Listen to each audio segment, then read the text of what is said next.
Habosho. Mary Pheasant Najnakas. I'm from Nookomisnaang here. I'm the shelter manager at the Nookomisnaang Shelter for Victims of Family Violence.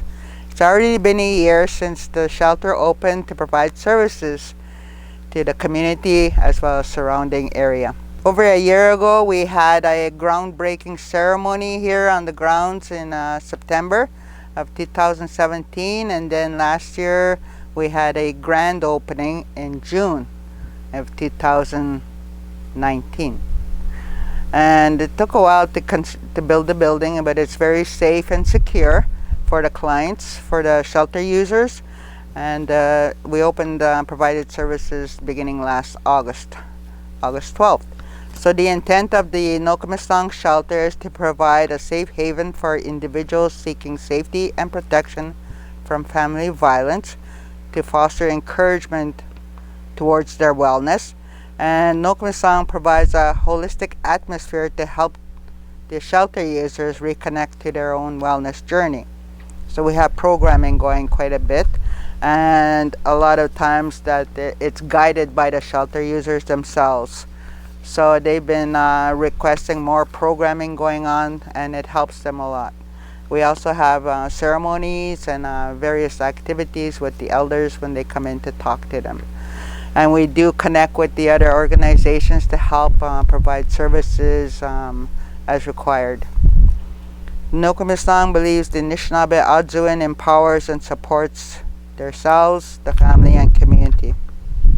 So primary focus of the shelter policy and operations here is to ensure that the shelter user feels safe and is protected while they're in the shelter. An extensive security system is in place to monitor, protect, and safeguard all shelter users while they are in here. The building itself has been constructed with safe, secure passages, equipment, windows, doors, and hardware to keep the shelter user safe. All shelters for victims of family violence shelters in Ontario were declared to be an essential service once the pandemic hit. So this meant that Nookomisnaang remained open to provide a safe place for victims of family violence.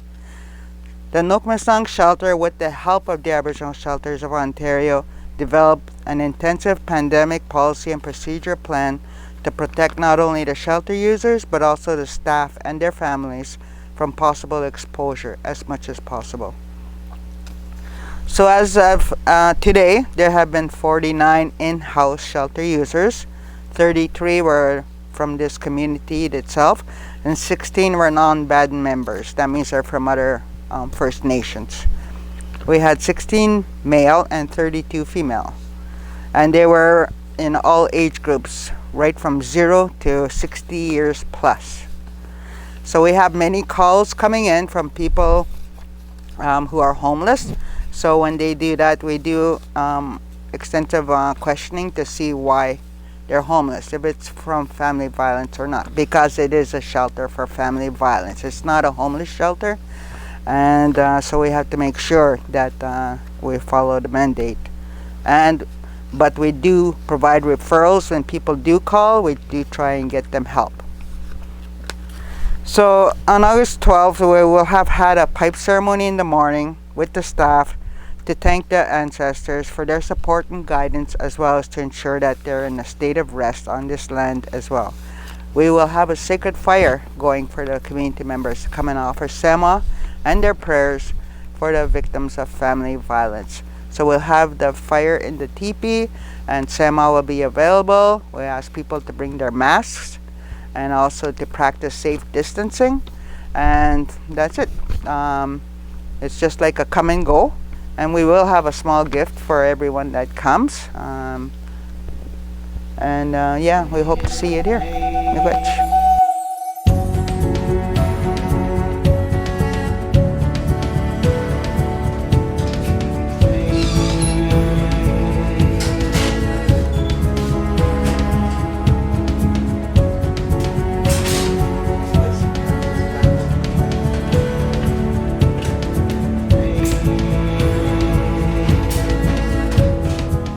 Ani, Valerie LaValle Dishnakaz, and I'm the supervisor here at Nookomisnaang. This is one of my family counselors, Wanda Clayton. And we're here to talk about our 1 year anniversary and how we have evolved around since August last year. Now since March, were hit by COVID and we had to realign our policy and procedures and how to proceed with intake. And we work with that with the health center as well as they do the wellness check. And it's very important for us to communicate. That way we can find out if you have the wellness check, you do not have to self-isolate. So you would come here and we'll do the intake. So how we change is we have this plexiglass here to help prevent any germs from between each other. We do also have checking your thermometer temperature as well when you come in. So to make sure that everything is well when we do our intake process. We do have another part of the process. If you did not do the wellness check, you would have to isolate for 14 days, and we do have an isolation wing. And in that 14-day process, we will cater to you with your meals and everything until your COVID test comes back clear, and then you could come to our other wing. So that's the changes that we have. And Wanda here will explain more about our programming that we have done. Hi, I'm Wanda Clayton. I'm a family counselor here at Nookomisnaang Shelter. As we look into our first year here at the shelter, we've had a lot of program changes. We've had to focus more on what the clients want. We have done evaluations during our program timing, and it has come to us from our previous clients that they want to see more programming to help with the victims of family violence. So we are working more on developing different programs for the families of victims of violence.